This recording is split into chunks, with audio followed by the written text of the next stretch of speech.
दोस्तों, भारत के स्वतंत्रता संग्राम के सबसे बड़े नेता और द्वितीय विश्व युद्ध के दौरान अंग्रेज़ों के खिलाफ लड़ने के लिए उन्होंने जापान के सहयोग से आज़ाद हिंद फौज का गठन किया।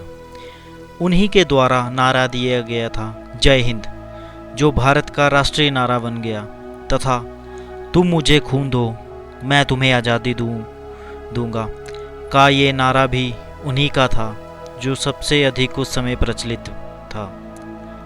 भारतवासी उन्हें नेताजी के नाम से पुकारते हैं। जी हाँ दोस्तों, मैं बात कर रहा हूँ सुभाष चंद्र बोस, जिन्हें आप नेताजी के नाम से भी जानते हैं। वीडियो में आगे बढ़ने से पहले दोस्तों चैनल को सब्सक्राइब कर लें। नमस्कार दोस्तों, मैं आपका होस्ट एंड दोस्त MK चाणक्य आपके अपने चैनल टर्न ऑन हिस्ट्री में आप सबका स्वागत करता हूँ।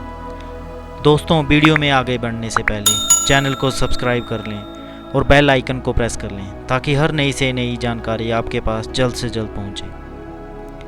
दोस्तों, बात करते हैं सुभाष चंद्र बोस जी के जन्म और पारिवारिक जीवन की। तो नेताजी सुभाष चंद्र बोस का जन्म 23 जनवरी सन 1897 ईस्वी को ओडिशा के कटक शहर में हिंदू परिवार में हुआ था। उनके पिता का नाम जानकी नाथ बोस और मां का नाम प्रभावती था। जानकी नाथ बोस कटक शहर के मशहूर वकील थे। पहले वे सरकारी वकील थे, मगर बाद में उन्होंने निजी प्रैक्टिस शुरू कर दी थी। उन्होंने कटक की महापालिका के लंबे समय तक काम किया और वे बंगाल विधानसभा के सदस्य भी रहे थे। अंग्रेज सरकार ने उन्हें राय बहादुर का खिताब दिया था। प्रभावती देवी के पिता का नाम गंगा नारायण दत्त था, जो कि सुभाष चंद्र बोस के नाना जी थे।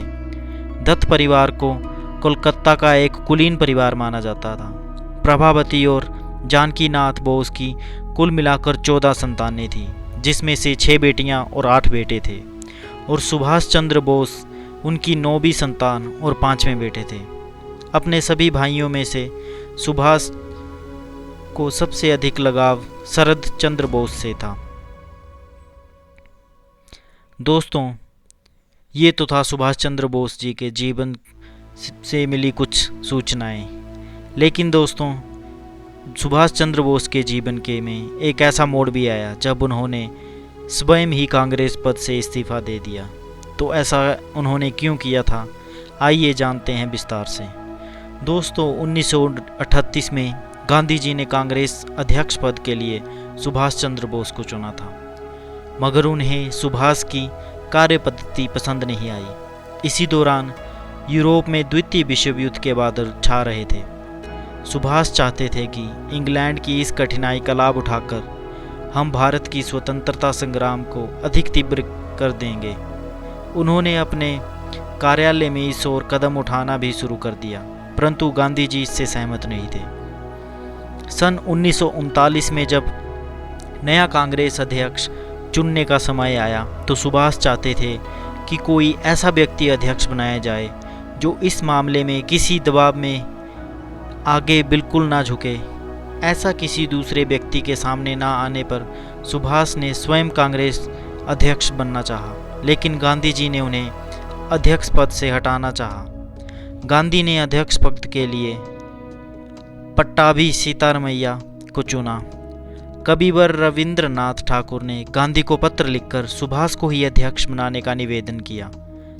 प्रफुल्ल चंद्र राय और मेघनाथ साहा जैसे वैज्ञानिक भी सुभाष को ही फिर से अध्यक्ष के रूप में देखना चाहते थे, लेकिन गांधी जी ने इस मामले में किसी की बात नहीं मानी। कोई समझौता ना होने पर बहुत वर्षों बाद कांग्रेस पार्टी में अध्यक्ष पद के लिए चुनाव हुआ। सब समझते थे कि जब महात्मा गांधी ने पट्टाभी सीतारमैया को साथ दिया है, तब वे चुनाव आसानी से जीत जाएंगे, लेकिन बात इसके विपरीत हुई। वास्तव में सुभाष को चुनाव में 1580 मत और सीतारमैया को 1377 मत मिले।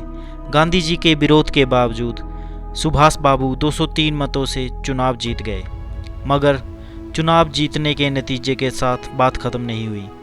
गांधी जी ने पट्टाभी सीतारमैया की हार को अपनी हार बताकर अपने साथियों से ये कह दिया कि अगर वे सुभाष के तरीकों से सहमत नहीं हैं तो वे कांग्रेस से हट सकते हैं। इसके बाद कांग्रेस कार्यकारिणी के 14 में से 12 सदस्यों ने इस्तीफा दे दिया। जवाहरलाल नेहरू तटस्थ बने रहे और अकेले शरद बाबू सुभाष के साथ रहे। 1939 का वार्षिक कांग्रेस अधिवेशन त्रिपुरी में हुआ। इसी अधिवेशन के समय सुभाष बाबू तेज बुखार से इतने बीमार हो गए कि उन्हें स्ट्रेचर पर लिटाकर अधिवेशन में लाना पड़ा। गांधी जी स्वयं भी इस अधिवेशन में उपस्थित नहीं रहे और उनके साथियों ने भी सुभाष का कोई सहयोग नहीं दिया।